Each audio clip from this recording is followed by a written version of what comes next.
Hare Krishna. Alors aujourd'hui, je suis dans le temple de Sarcelles avec Baba Sindhu Prabhu, qui est un dévot qui a joint le mouvement il y a très longtemps, en 1983 en France, qui a été initié par Srila Bhakti Swarup Damodar Maharaj, dans la lignée bien sûr de Srila Prabhupada, et qui a développé depuis un certain temps un intérêt très marqué pour la Brahma Samhita.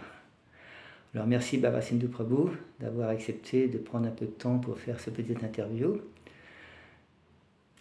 Hare Krishna, Devarshi Prabhu, merci de m'accueillir ici dans ce temple de Sarcelles, où j'ai le plaisir de servir leur Seigneurie, Shri Shri Radha Parishishvar, Shri Shri Jagannath Baladev Subhadra, Shri Shri Nitai Sashi Sutta, et bien sûr Srila Prabhupada et mon divin maître, sa divine grâce, Bhakti Swarup Damodar Maharaj. Hare Krishna. Namaom Vishupadaya Krishna Prestaya Bhutale, Shrimate Bhakti Vedanta Swami Namine, Namaste Sarasvati Deve Gauravani Prashcharine Nirvishesha Sunyavadi Paskatya Desatarine. Jai Sri Krishna Chaitanya Prabhu Nityananda Shri Advaita Gadadhar Shri Vasadi Gaura Bhakta Vrinda. Hare Krishna Krishna Krishna Hare Hare Hare Ram Ram Ram Hare Hare. Shri Prabhupada ki Jai, ISKCON ki Jai. Alors oui, la Brahma Samhita, c'est un livre qu'on a tous entendu parler. On a essayé de le lire sans quelquefois trop y comprendre grand-chose, parce que l'anglais est très difficile. Et pourquoi justement tu as choisi d'approfondir ce livre-là? Merci Prabhu pour cette question. En fait, la Brahma Samhita et moi, c'est un peu une histoire ancienne, si on peut dire. Bon, il est vrai que mon maître spirituel, Bhakti Swarup Damodar Maharaj, Dr Singh, n'est-ce pas, qui était un disciple très cher de Srila Prabhupada, avait lui-même un grand intérêt pour ce texte védique ancien, hein, puisque moi-même, lorsque je me suis rendu à Manipur, en l'an 2000, précisément, en hiver 2000, à ce moment-là, je me souviens que tous les matins, après le Mangal Arti, juste avant la période du Japa, les dévots du temple assemblés chantaient les hymnes de la Brahma Samhita, et c'était une purification extraordinaire pour l'ensemble de la journée. Alors après, bon, il est vrai que cette Brahma Samhita, eh bien, on l'entend et on la chante finalement tous les jours, puisque à l'accueil de leur seigneurie, tous les jours, dans tous les temples du monde, il y a l'hymne chanté de façon extraordinaire, inqualifiablement spirituelle, si l'on peut dire, par Srimati Yamuna Devi, disciple très cher de Srila Prabhupada, qui l'entonne tous les matins lorsque les rideaux s'ouvrent pour glorifier leur seigneurie. Et Srila Prabhupada lui-même, en son temps, a expliqué que Yamuna Mataji, à cette époque-là, lorsqu'elle a chanté cet hymne-ci, eh bien, elle était véritablement en samadhi. Et que le chant pur que l'on entend tous les matins, donc, est un chant extrêmement spirituel. Alors maintenant, ce texte lui-même, c'est pas du tout un texte ordinaire. Et on peut dire que c'est un des textes fondateurs, un des textes clés du Gaudiya Vaishnavisme, n'est-ce pas, auquel nous appartenons. Puisque les textes fondamentaux de la conscience de Krishna, tels que nous l'a enseigné Srila Prabhupada, c'est bien évidemment la sainte Bhagavad Gita. Ensuite, nous avons le Bhakti Rasamrita Sindhu, nectar de la dévotion, le Srimad Bhagavatam et ses 12 chants, le Chaitanya Charitamrita, qui représente le summum bonum de la conscience de Krishna, avec les divertissements intimes de Sri Chaitanya Mahaprabhu et de ses compagnons transcendantaux. Et puis, cette Brahma Samhita, qui justement, dans une certaine mesure, est un complément indispensable du Chaitanya Charitamrita. D'ailleurs, la meilleure preuve, c'est que le Chaitanya Charitamrita, dans le commentaire autorisé par sa divine grâce Srila Prabhupada, mentionne à plusieurs reprises des textes de la Brahma Samhita. La Brahma Samhita est également évoquée par Srila Prabhupada dans ses teneurs et portées, tout au long de la Bhagavad Gita, et puis évidemment dans le Srimad Bhagavatam. Alors du coup, pour le Vaishnav qui a de l'intérêt pour l'étude des Shastras et qui veut répandre la conscience de Krishna dans le monde entier, selon les instructions de Srila Prabhupada et de Sri Chaitanya Mahaprabhu, il est important de connaître un minimum ce que veut dire ce texte transcendantal. Alors cette Brahma Samhita, elle a été écrite par qui? Très bien. Alors la Brahma Samhita, à vrai dire, son origine est inconnue. Voilà. Elle a été retrouvée, ou plutôt une partie de la Brahma Samhita a été retrouvée, le chapitre 5, a été retrouvé par Sri Chaitanya Mahaprabhu lui-même, lorsque peu de temps après avoir pris l'ordre du renoncement, du sannyas, il a voyagé dans le sud de l'Inde, et au temple donc Adish Keshava, dans le Tamil Nadu, dans l'état du Tamil Nadu, dans le sud de l'Inde, il a, au temple en question, retrouvé une partie qui, semble-t-il, représenterait comme 1/100 du texte originel. Alors, l'auteur, on ne le sait pas factuellement, on suppose, mais là c'est ma pure spéculation, je dirais, sous toute chose égale par ailleurs, que ce serait Vyasadeva qui évidemment est l'auteur des Védas. En tout cas, le mot Samhita lui-même signifie collection. Collection et collection d'hymnes. Et cette Brahma Samhita extraordinaire, elle est une collection d'enseignements spirituels qui viennent véritablement en complément des textes qu'on a mentionnés précédemment, c'est-à-dire la Bhagavad Gita, le Bhakti Rasamrita Sindhu, le Chaitanya Charitamrita et bien sûr le Srimad Bhagavatam. Mais l'origine, on ne la connaît pas. Quoi qu'il en soit, ce que l'on connaît vraiment de la Brahma Samhita et en quoi elle est célèbre, c'est par les prières qui y sont contenues, qui émanent de Brahma, Brahmaji, le premier être créé, au moment de la création du monde par Krishna. Et donc, après cette création du monde, ou alors plutôt au moment de la création du monde, mais au moment où Brahma s'apprête lui-même à participer à l'œuvre de création, plutôt, au moment de participer à l'œuvre de création, et juste peu de temps avant, ils se mettent à prier des hymnes qui sont restés célèbres jusqu'à aujourd'hui. Et ces hymnes, est-ce qu'ils sont divisés en différentes parties? Comment c'est présenté? Parce que ce 5e chapitre de la Brahma Samhita, il y a combien de versets en tout? 70, 80? Ou est-ce qu'il y a des divisions dans ces différents hymnes? D'accord. Alors effectivement, le texte lui-même comporte 62 versets. Oui. 62 versets. Le premier verset de la Brahma Samhita, qui est aussi la première partie, en quelque sorte. Ce verset à lui-même constitue une partie, une partie en lui-même. C'est le verset numéro 1, c'est l'hymne de glorification qui nous dit « Ishvara Parama Krishna, Sachitananda Vigraha, Anadir Adir Govinda, Sarva Karana Karanam ». Krishna, qui est Dieu Govinda, est Dieu la personne suprême. Il a une forme éternelle, spirituelle et absolue. Il est l'origine de toute chose. Il n'a pas d'autre origine que lui-même et il est la cause première de toutes les causes. Donc ça, c'est le premier verset et la première partie de la Brahma Samhita. Ensuite, il y a une deuxième partie qui comporte les versets 2 à 6, dans lequel nous avons une description, donc probablement sous toute réserve par Vyasadeva, du monde spirituel. Voilà. Ensuite, le monde spirituel dans lequel le monde spirituel est décrit non pas comme Goloka, mais Gokula. Gokula, c'est très intéressant de voir que le terme Gokula habituellement dans nos Shastra, n'est-ce pas, dans le Srimad Bhagavatam, le terme Gokula se réfère à la demeure terrestre de Sri Krishna lorsqu'il était présent sur la planète il y a quelques 5000 ans. Mais ici, dans le monde spirituel, Goloka, Vrindavan, est appelé Gokula. Ce Gokula, il a une fleur de lotus, il a la forme d'une fleur de lotus, et au centre de cette fleur de lotus, il y a la demeure spécifique de Krishna. Les pétales de la fleur de lotus sont les résidences des gopis. La résidence privée de Srimati Radharani, elle se trouve également dans un endroit un petit peu à l'extérieur de la fleur de lotus, etc. Tout cela est tout à fait passionnant.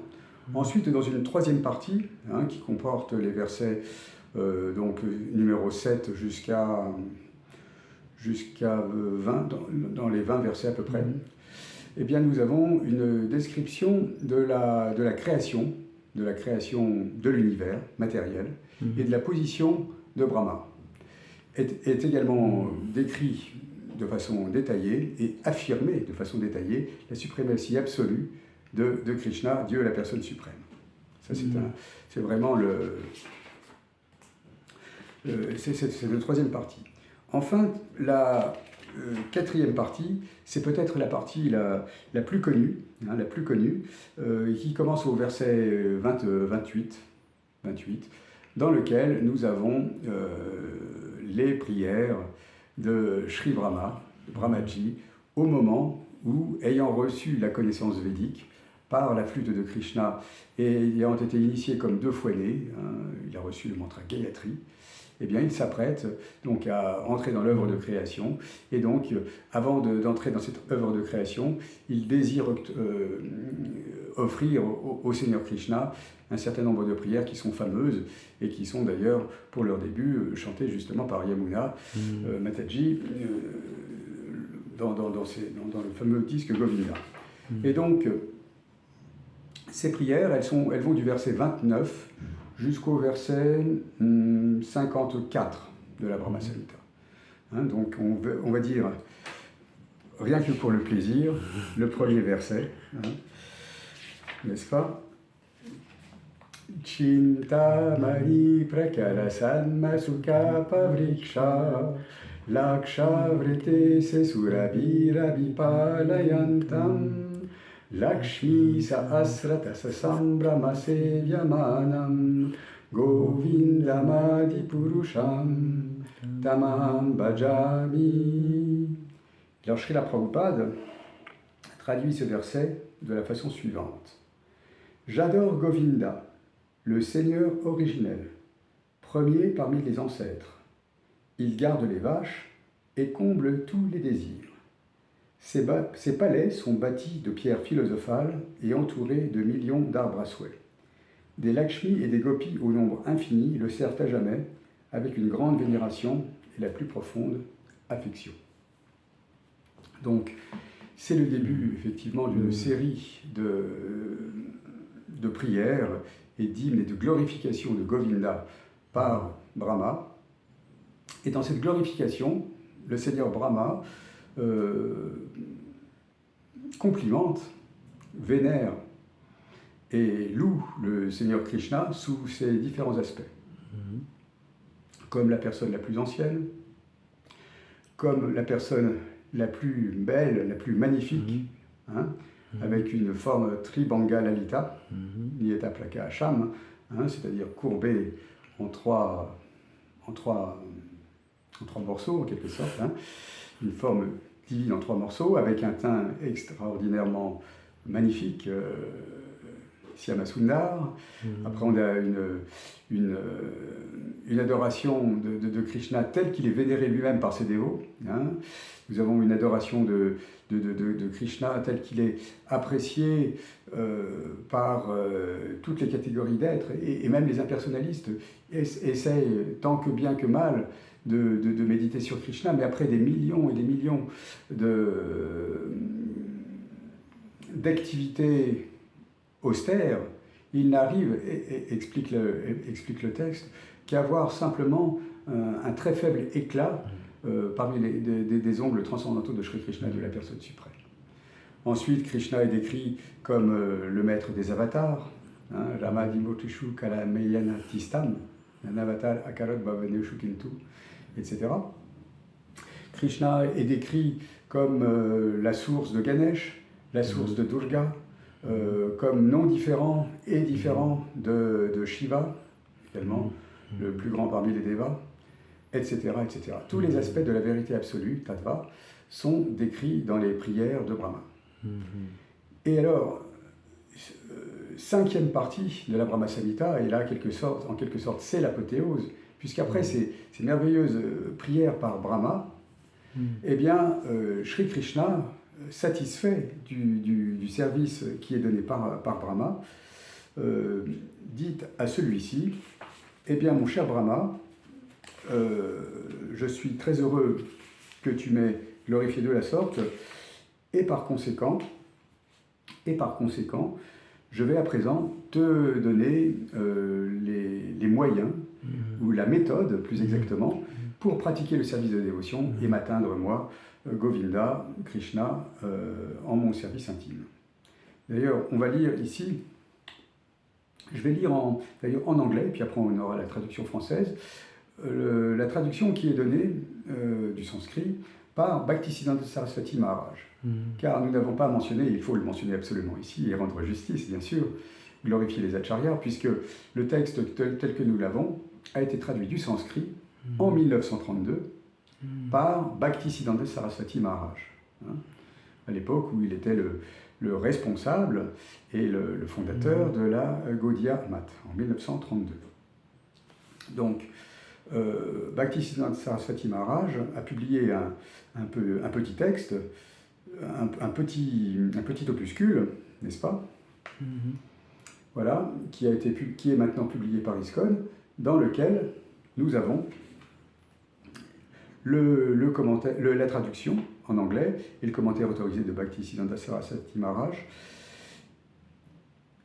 et le mot à mot. Alors, on hearing this ism containing the essence of the truth, the Supreme Lord Krishna said to Brahma, Brahma, if you experience the inclination to create offspring by being endowed with the real knowledge of the glory of Godhead, listen, my beloved, from me to this science set forth in the following 5 slokas.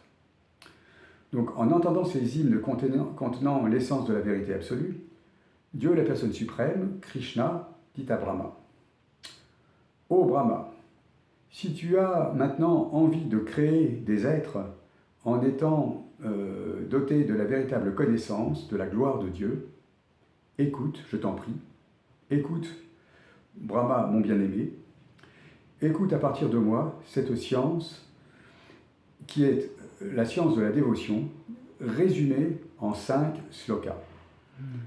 Et ensuite, Sri Krishna, donc effectivement, au cours de 5 slokas, 5 versets védiques, décrit l'essence de la pratique de la sadhana bhakti qui nous permet progressivement d'atteindre la pure dévotion à Dieu, la personne suprême, Sri Krishna. Et parmi ces 5 versets, il y en a un qui aura une écoute ou peut-être une attention particulière de la part des dévots, puisqu'il n'est pas sans évoquer un verset fort connu. C'est donc le verset 61, qui est l'avant-dernier verset de la Brahma Samhita. Et ce verset 61 nous dit en sanskrit « Dharman anyam parijajja mam ekam bhaja vishvasan yadrishi shraddha shidir bhavati tadrishi kurvan nirantaram karma loko yam anuvartate te neva karmana dhyayan mam param bhaktim ichchati » Ce qui signifie, en français seulement, abandonne tout acte méritoire et sers-moi simplement avec foi. La réalisation de la vérité absolue correspondra à la nature de ta foi. Les gens de ce monde agissent constamment en vue d'atteindre quelque idéal. En méditant sur moi, par tes actes, tu obtiendras la dévotion nécessaire pour obtenir l'amour, et cet amour, il prend la forme du service de dévotion suprême. Donc voilà.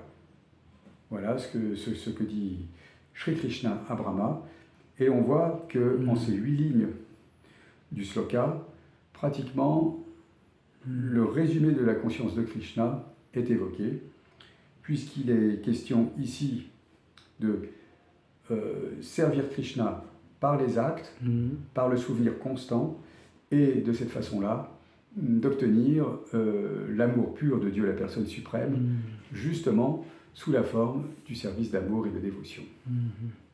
Un très très beau verset en vérité, qui est juste le verset qui précède la conclusion de la Brahma Samhita, qui est donc le verset 62 qu'on va lire ensemble. Aham hi visvaya chasya bijam pradananam prakriti pumamscha maya hitam teja idam bibarshi vide videhi dvam ato jaganti. Traduction. Écoute, ô Vidi, Brahma, je suis la source, c'est-à-dire le principe fondamental de ce monde animé et inanimé, des objets animés et inanimés. Je suis le pradana, la substance de la matière. Je suis la prakriti, la cause matérielle. Je suis le purusha, c'est-à-dire la cause efficiente. Cette énergie farouche qui est mienne, qui est le Brahman et qui est en toi, t'a été également accordée par moi. C'est en utilisant cette énergie farouche que ce monde d'objets animés et inanimés, ce monde phénoménal, est régulé. Donc, en d'autres termes, Aham Sarvasya Prabhavo. Moi, Shri Krishna, Dieu la personne suprême, je suis la source de toute chose et cet univers matériel est entièrement maintenu par moi seul. Donc Krishna ici indique clairement qu'il est la cause de toute chose, la cause de toutes les causes. Retour en quelque sorte au verset d'origine, Ishvara Parama Krishna, Satchitananda Vigraha, Nadir Adir Govinda, Sarva Karana Karanam. Je suis la source de toute chose et le moyen de m'atteindre, et le moyen de venir à moi, c'est par la voie exclusive du service d'amour et de dévotion. Ça veut dire alors que la Brahma Samhita, on pourrait dire, elle renferme les mêmes thèmes que le Bhagavatam ou la Gita, et ça peut nous donner plus de foi encore dans le processus du service de dévotion. Parce que quand on dit par exemple, on fait partie de la Brahma Madhva Gaudiya Sampradaya, Brahma exprime ses prières. Ça veut dire qu'en tant que premier, il est notre chef de file, dans un sens. Non ? Absolument, absolument. Srila Prabhupada nous explique au cours de ses enseignements, pendant ses enseignements, que le moyen de pratiquer le service de dévotion, c'est tout d'abord par la compagnie des dévots, d'une part, mais aussi et essentiellement et exclusivement, même en suivant la voie des acharyas. Et le premier acharya de notre sampradaya, c'est Krishna lui-même, Dieu la personne suprême, et le chaînon juste après Krishna, Dieu la personne suprême, c'est Brahmaji, qui est effectivement le fondateur historique de la Gaudiya Vaishnav, de la Brahma Gaudiya Vaishnav Sampradaya. Donc dans sa division du Bengale. Est-ce que par exemple, tu as même, en étudiant ce livre-là, lisant, essayant d'assimiler cet enseignement, quelles sont tes réalisations personnelles ? Vaste sujet. Tu m'attrapes. Il est vrai que Srila Prabhupada nous recommande de lire constamment les livres, et essentiellement d'ailleurs la Bhagavad Gita et le Srimad Bhagavatam, premier chant. Et en les lisant constamment, on obtiendra toujours et encore des réalisations complémentaires. À mon humble niveau, je réalise que ce texte, le Brahma Samhita, est absolument un complément essentiel, justement pour éclairer d'un angle un petit peu différent, un petit peu mystique, quelque part, les grands textes fondateurs qu'on a évoqués, d'une part. Et puis moi-même, ça me fait réaliser combien on est petit, combien l'océan du savoir, c'est Krishna lui-même, Dieu la personne suprême. Comment Srila Prabhupada, Srila Bhaktisiddhanta Saraswati Maharaj, son Guru Maharaj, sont eux-mêmes des océans de savoir. Nous essayons humblement de marcher sur leurs traces, et marchant sur leurs traces, eh bien, avec leur bénédiction, peut-être pourrons-nous avoir une goutte du nectar de leur connaissance, et peut-être pourrons-nous comprendre un peu mieux cette Brahma Samhita et obtenir donc le pur service d'amour pour Krishna. Voilà, merci beaucoup Baba Sindhu Prabhu d'avoir présenté la Brahma Samhita, partagé tes réalisations. Comme ça, on est tous encouragés maintenant à étudier la Brahma Samhita, principalement en langue française. Hare Krishna, oui, Hare Krishna.